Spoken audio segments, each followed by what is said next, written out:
Hello, I'm Vaishnavi Paul. I come from Gonda, UP. I completed my schooling from Gonda itself, and then I went to Sri Ram College of Commerce, Delhi University, for my economics honors, which is my graduation. And then after, from 2018, I started preparing for civil services examination. In my first attempt, I cleared prelims, but I could not clear mains. In my second attempt, I could not clear prelims. In my third attempt, I reached till interview but did not get a rank. And finally, in my fourth attempt, I got All India rank 62. Last year, along with my civil services, I also started post graduation from Jawaharlal Nehru University. This is overall my educational background.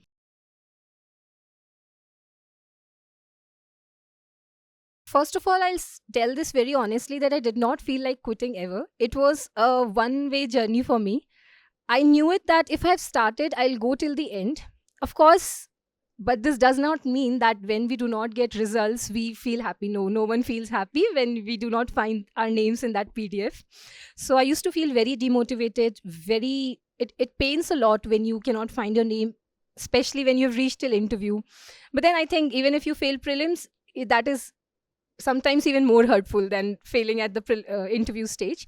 So it pained, it hurt, everything happened. But eventually I knew at the back of my mind that I have to get up. So I gathered all the support that I could.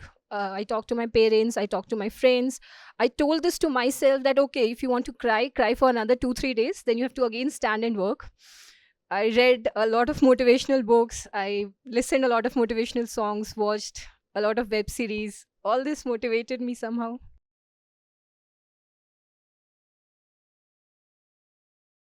For CSAT, I'll say that please have a very honest review of where you stand. Uh, Personally, I did not do anything very special for CSAT, but there was a reason for it. I had mathematics till class 12th, and then even my graduation course was such that we had a lot of mathematics and calculus. So I was very comfortable with mathematics. I solved a lot of previous year CSAT questions, and I was getting comfortable enough marks, so I did not do anything very specific. However, seeing this year's CSAT especially, it has become a really dicey game. So please have an honest assessment. There's this one thing that I learned after 2020 prelims, which I could not clear. And in that year, GS1 paper in prelims was very difficult. One thing that I learned was that the problem will never get smaller. Every year, the level of the question paper, the level of the examination will keep on rising. But the solution is that we can make ourselves bigger. So that is the prelims when I decided that I will not be on borderline again. I will work so hard that I will clear prelims with a good margin. So, yes, a lot of hard work and some good fortune as well. In third and fourth attempt, I did it with a really good margin. So, I think this can be done with CSAT as well. But since I did not do anything very specific for CSAT, I cannot give a very good roadmap as to how to go ahead with CSAT.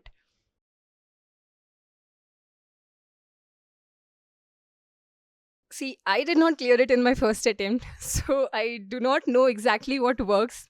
But since I've given so many attempts, I know that what does not work. Finally, through my previous 3 attempts, I know what does not work. So there are a few lessons that I had learned. I can share them, and I hope that they'll help someone to not make those mistakes, at least in their first attempt. First would be, please do not give prelims if you're not mains prepared. You should be so well prepared with your mains examination that even if right after prelims results come out, right 10 days right after prelims results, someone asks you to get into examination hall and write mains, you can. That should be the level of preparation for your mains before you enter the prelims exam hall. Second would be, please do not take things to an extreme. Please do not ignore your mental and physical health. Please do not ignore your support system, your parents, your friends. Because if you fall, or if you feel very scared right before the exam as well, if you do not have your health, if you do not have your support system, it's very difficult to handle. Third would be, please do not ignore some very crucial arenas like essay, ethics, and your optional. And trust me, it's very rare that you write your first essay and it is a mind-blowing essay. It does not happen that way. Please practice them a lot. If you put in a lot of effort in these 3 arenas, you will get a lot of output, and these are the arenas which will make your mark sheet go really well and your rank go really well. Fourth would be, please have some cheat sheets ready with you. For example, we'll need a lot of examples, we need a lot of data points, we need a lot of diagrams to use in almost every paper, especially for ethics and essays. Please do that and revise them a lot, and a lot of quotations as well. uh, Fifthly, please go through a lot of PYQs in every subject. It is useless to walk in a war zone if you do not understand your adversary. And lastly, and I think in my understanding, this is the most important thing, please understand that this exam is not just a game of knowledge, it is a game of a lot of values. And we do need to develop these values. The sooner, the better. It includes discipline, consistency, self confidence, a lot of self introspection, and a lot of patience. Patience with every test, every mock test, as to understand what went wrong. Patience with not being angry on yourself when you're not doing very well. And patience to wait to finally see your name in the list.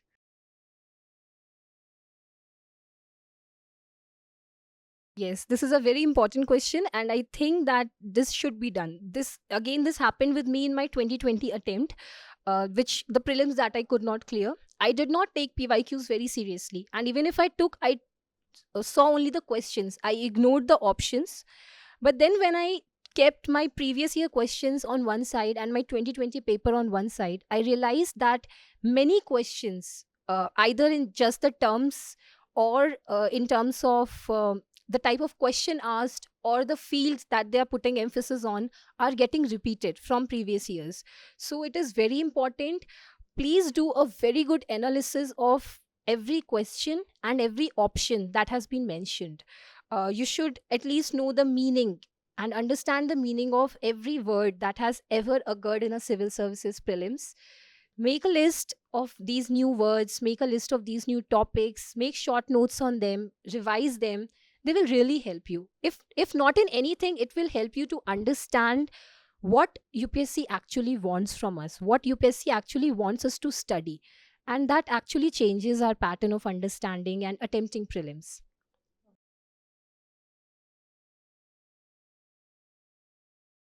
My optional is economics, and I had this in my graduation as well.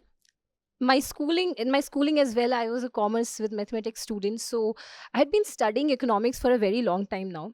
And I think that led to some overconfidence in me with regards to economics, even though in the recent years it has been observed that economics is not a very scoring optional, but still we need to work a lot for our optional.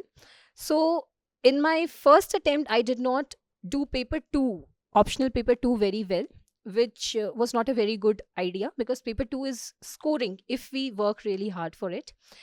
And but still I got good marks. So I again became very overconfident. And in my second attempt, I was out of the list. And one of the major reasons was economics. So in my third mains, which was my last attempt, I worked really hard for economics. I made one sheet quick notes over every topic for paper 1. Similarly, for paper 2, if I am writing a single point, it should include either the name or research of an economist, or a data set, or a diagram, or every topic should be linked to the names of any of the models which we have studied in paper 1. So all this exercise I did, and then once again I picked up PYQs and I wrote a lot of answers for economics before walking in the examination hall. And I think that helped me score good enough marks in economics as well this time.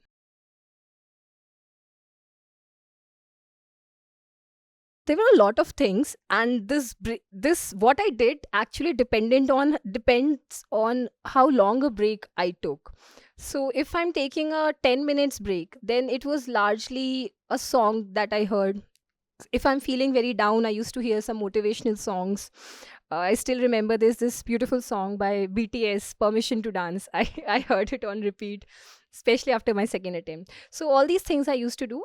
If the break is a little longer one, I used to read. I have a habit of fiction reading, so I used to read some portions of a book. If it is still a longer break, I used to watch one episode of any of the web series. So this is all I used to do. And power naps are very important, but I did not count power naps as breaks. It Power naps were a really important part of the way I studied. So if I'm studying for a 1 hour slot, I used to study for 45 to 50 minutes and then take a 10-minute power nap.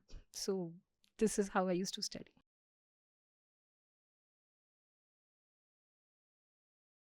I'll just suggest something that I've observed and something that I thought about very seriously after my last attempt, which I could not clear. That please ask yourself two, three very important things. One, are you still enjoying this journey? Because if every day you cannot wake up with a smile on your face and think that, okay, today I'm going to do something that is making me, that would make me feel very excited, it's not a very good idea to continue with anything. But if you're still enjoying the journey, it is a very good idea to go ahead. Second, please ask yourself that, is this really your dream? And if it is really your dream, and if you have a support system, trust me, it is a very rare thing to have. If you have these two things, once again, please continue. And lastly, if you think that you cannot imagine yourself in any other arena or in any other way, and that you quitting right now would make you regret a lot, then regret is a very heavy burden to have. So please ask yourself these three questions, three very important questions. And if you get an answer that you should continue, then please do not fear, because no one knows when can things go right. And if they go right, you would be very happy. And even if in so-called terms they do not go very right, and maybe you might not get a rank, even then you would learn so much that in whatever field you choose, you would go really far ahead.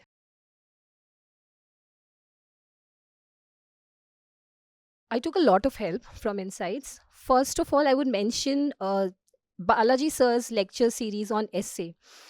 What I used to do is I scored really low marks in my essay in my first attempt, which was in 2019.